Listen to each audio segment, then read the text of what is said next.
হে কলির জীব, তোমরা আর কেউ ঘুমিয়ে থেকো না, তোমরা আর কেউ ঘুমিয়ে থেকো না।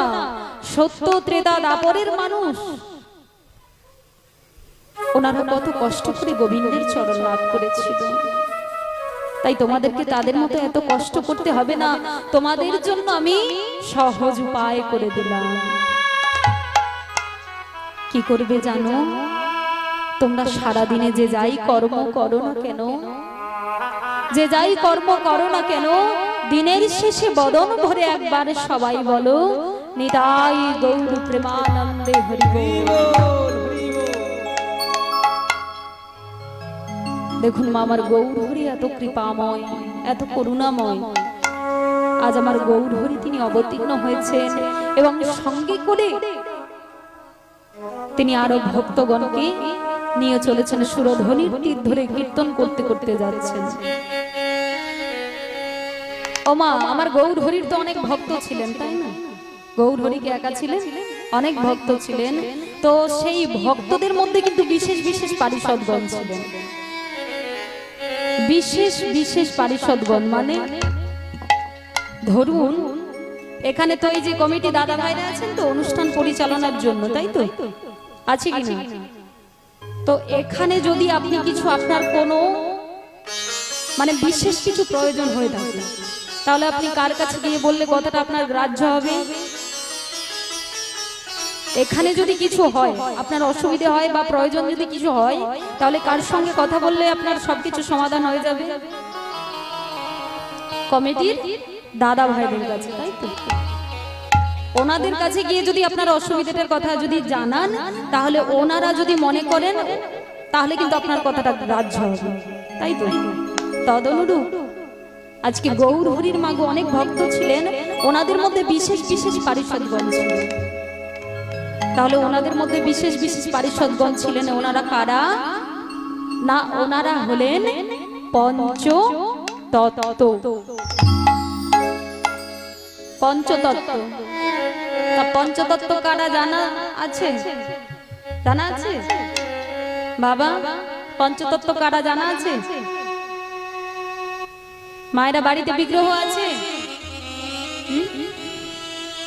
কি বলো তো? কমিটি দাদা ভাইরা যে লাইট গুলো দিয়েছে, ব্যবস্থা করেছে, নিজেদেরকে খুব ভালোভাবে দেখতে পাচ্ছি, কিন্তু ভক্তদের বদন আমি কিচ্ছু দেখতে পাচ্ছি না, শুধু অন্ধকার লাগছে, কিচ্ছু বুঝতে পারছি না। আর ভক্তদের না বদন দেখলে আমার কি গাইতে ভালো লাগবে বলো? তাহলে তাই কমিটি দাদা ভাইদের কাছে একটু বিশেষভাবে অনুরোধ করছি, যদি একটু লাইটের ব্যবস্থা করে দেন ভক্তদের কাছে। নিতাই গৌর প্রেমানন্দে হরি বল। তাহলে আজকে পঞ্চতত্ত্ব কারা, তাই তো? বাড়িতে বিগ্রহ আছে মায়েরা? আছে না নেই? বলো আছে। সবার জানা আছে, কিন্তু কীর্তনিয়ার বদন থেকে শুনবো, তাই তো? তাহলে পঞ্চতত্ত্ব কারা কি বলছে? কি বলছে? নাচে শ্রী অদ্বৈত নিত্যানন্দ,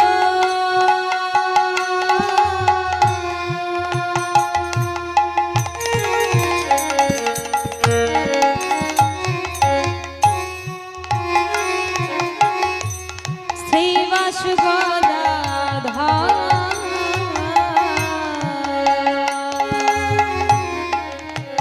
নাচে শ্রী অদ্বৈত নিত্যানন্দ,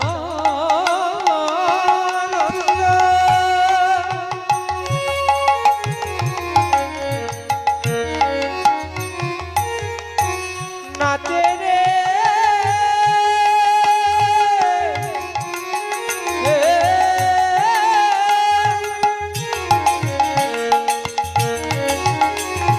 নিতাই গৌর হরি বল, হরি বল, হরি বল। নাচে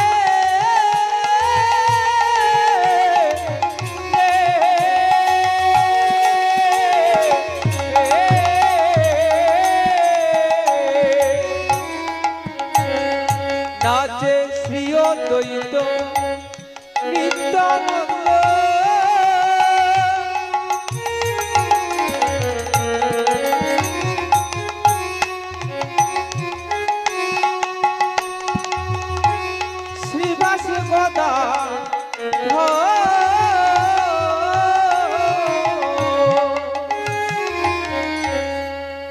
কতজনের নাম হলো? কতজনের নাম হলো? গনেছ না গণনি? কোনটা গোনা হয়নি? বাবারা এদিকে গুনেছে? কতজন হলো? 5 জন, 4 জন। আচ্ছা মায়েরা কতজন?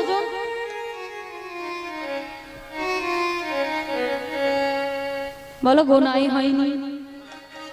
সত্যি 4 জন?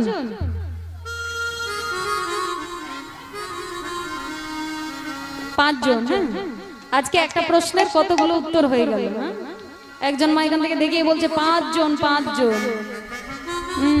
আরেকজন মা বলছে গোনা হয়নি, আরো একজন বাবা বলছে যে 4 জন।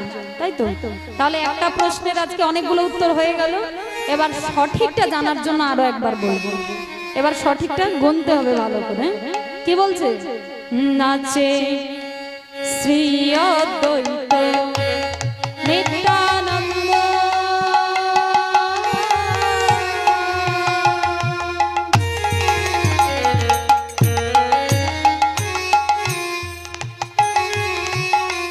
শ্রীবাস গদাধর।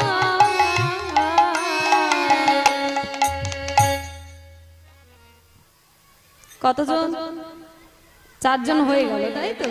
তাহলে পঞ্চতত্ত্বের মধ্যে আজকে 4 জনের নাম হয়ে গেল। তাহলে পঞ্চ মানে কতজনকে বোঝাচ্ছে? 5 জনকে, তাই তো? তাহলে 5 জন, তাহলে 4 জনের নাম হলো, এখন একজন বাকি রয়েছে। আচ্ছা আগে মায়েরা একটু উত্তর দাও তো, আমাদের হাতে কটা আঙুল আছে? এক হাতে 5টা। তাহলে এই 5টা আঙুলের মধ্যে কোন আঙুলটা না থাকলে কোনো কর্ম করতে পারবো না? কোনটা? হ্যাঁ, একজন মা দেখাচ্ছে এইটা। হ্যাঁ, এটা না থাকলেও আমরা কর্ম করতে পারবো, কিন্তু হ্যাঁ, এটার নাম কি? বৃদ্ধা আঙ্গুলি, তাই তো? এই আঙ্গুলটা কিন্তু না থাকলে আমরা কোনো কর্ম করতে পারবো না, তাই তো? তদনুরূপ আজকে পঞ্চতত্ত্বের মধ্যে যিনি 60 তত্ত্ব, ওনাকে ছাড়া বাবা পঞ্চতত্ত্ব কোনোদিনও হতে পারে না। তাহলে পঞ্চতত্ত্বের মধ্যে যিনি 60 তত্ত্ব আছেন, তিনি কে? কি বলছেন? কি বলছেন? দেখো সবার মাঝে নাচেন আমার গৌরাঙ্গ সুন্দর, হরি হরি বল।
ভক্তমণ্ডলী এবং ভক্তিমতী মায়েরা, আজকে আমরা পঞ্চতত্ত্বের নাম জানতে পারলাম। তা শুধু নাম জানলে হবে না, শুধু নাম জানলে হবে? কার মধ্যে কি শক্তি লুকিয়ে আছে সেটা আমাদেরকে জানতে হবে, তাই তো? তাহলে কার মধ্যে কি শক্তি লুকিয়ে আছে? প্রথমে যিনি নাচছেন তিনি কে? তিনি কে? তিনি হলেন শ্রী অদ্বৈত, তাই তো? শ্রী অদ্বৈত কে ছিলেন? শ্রী অদ্বৈত কে ছিলেন কি বলছেন? যে শান্তিপুরের বুড়ো মালি বৈকুণ্ঠের বাগান করে খালি আনিল এক নবরসের চারা। নিতাই মালিরে পাইয়া চারাটি তার হাতে দিয়া রোপণ করিতে দিল নাড়া। সেই শান্তিপুরের বুড়ো মালি, যার ডাক নাম ছিল কমলাক্ষ, যার ডাক নাম ছিল কমলাক্ষ, এবং উনি হলেন আমার গৌরানা ঠাকুর। আমার গৌর হরির এখনো আসার সময় হয়নি, কিন্তু উনি এমন আকুলি ব্যাকুলি করে আহ্বান করেছিলেন যে আমার গৌর হরি তাড়াতাড়ি করে আসতে বাধ্য হয়েছিলেন। সেই শ্রী অদ্বৈত যিনি হলেন আমার গৌরানা ঠাকুর। তাহলে প্রথমে যিনি নাচছেন তিনি হলেন শ্রী অদ্বৈত, তারপর কে নাচছেন না? নিত্যানন্দ। নিত্যানন্দ পূর্বে কে ছিলেন? নিত্যানন্দ কে ছিলেন? দাপরে দাদা বলরাম, তাই তো? দাদা বলরাম এবং এই কলিতে হয়ে এসেছেন দাদা নিত্যানন্দ। তাহলে শ্রী অদ্বৈত, নিত্যানন্দ, তারপরে কে নাচছেন না? শ্রীবাস। ওমা শ্রীবাস পণ্ডিত কে ছিলেন জানেন? শ্রীবাস পণ্ডিত পূর্বে কে ছিলেন? শ্রীবাস পণ্ডিত পূর্বে যিনি ছিলেন নারদ মুনি। শ্রীবাস পণ্ডিতের বাড়ি কোথায় গো জানো? হ্যাঁ, নন্দকুমার। ঠিক বলেছে আমার ভাই, ঠিক বলেছে? ঠিক বলেনি?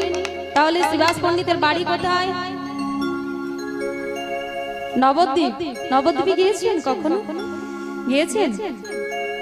বলে না না, ওখানে গিয়ে কি হবে?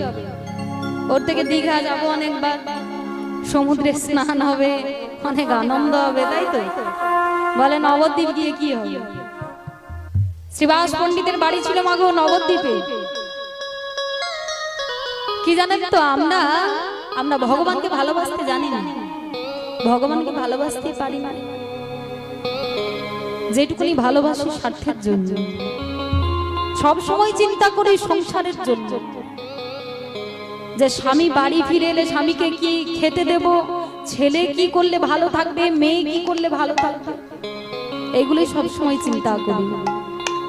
কিন্তু কি জানেন, শ্রীবাস পণ্ডিত যিনি আমার গৌর হরিকে এতটাই ভালোবাসতেন, এত ভালোবাসতেন, ওনার কাছে সংসার ধর্ম হলো পরে, আমার গৌর হরি ছিলেন আগে। এতটাই তিনি ভালোবাসতেন। কেউ আমরা কোনোদিনও এইভাবে ভালোবাসতে পারি? কেউ কোনোদিনও ভালোবাসি না। ভগবানের জন্য এতটুকুনি সময় দিই না, ভগবান কোনোদিনও দিয়ে থাকি না। শ্রীবাস পণ্ডিত দেখুন, আমার গৌর হরি যখন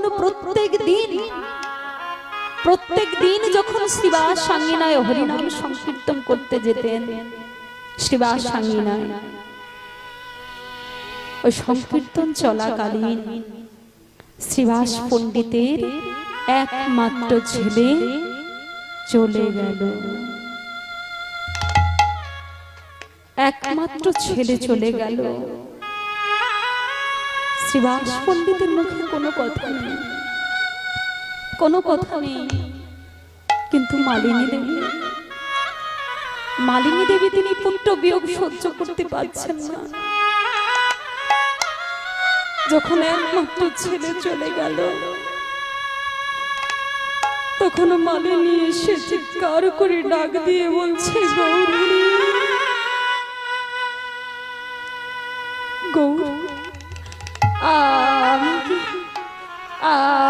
তোমাকে ভালোবাসতে পারিনি গো? আমি কি কোনোদিনও তোমাকে ভালোবাসতে পারিনি বলো? তুমি তুমি আমার একমাত্র ছেলে, আমার একমাত্র ছেলেকে তুমি কেড়ে নিয়েছো গো। বলো না গো, আমি কি তোমাকে ভালোবাসতে পারিনি গো? আমি কি তোমাকে এতটুকুনিও ভালোবাসতে পারিনি? যখন মালিনী দেবী কাঁদছে, এদিকে শ্রীবাস পণ্ডিত এসে মালিনীকে ডাক দিয়ে বলছে, মালিনী, মালিনী তুমি একদম কাঁদবে না, মালিনী তুমি একদম কাঁদবে না। জানো মালিনী, জানো আমি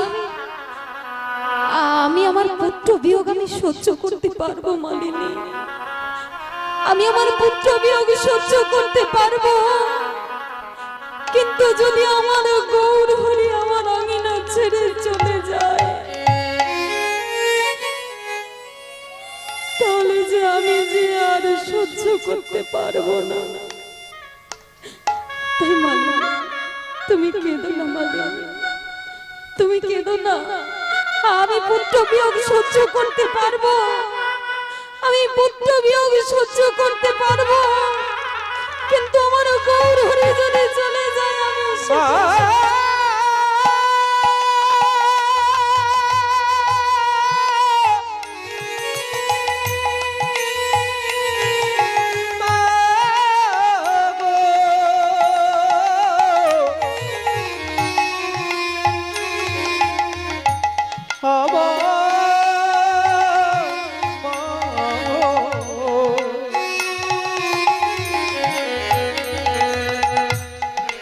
আমার গৌর হরি যদি চলে যাও,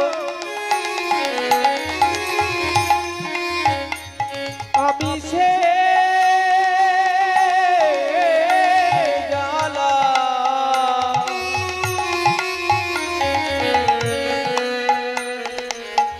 আমি সে জ্বালা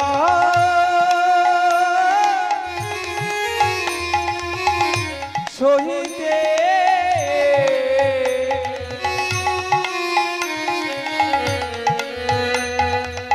সহিতে পারবো না।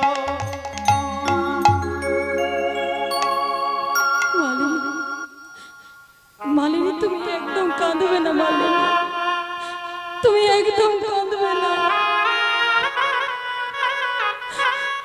জানো মালিনী,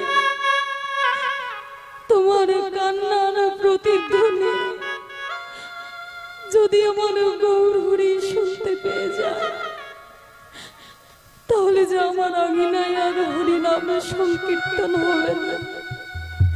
তাই তুমি কাঁদবে না মালিনী, তুমি কেঁদো না। তাই দেখুন কতটা ভালোবাসে গৌর, কত ভালোবাসে, কিন্তু আমরা ভালোবাসতে পারি না গৌর, কেউ ভালোবাসে না।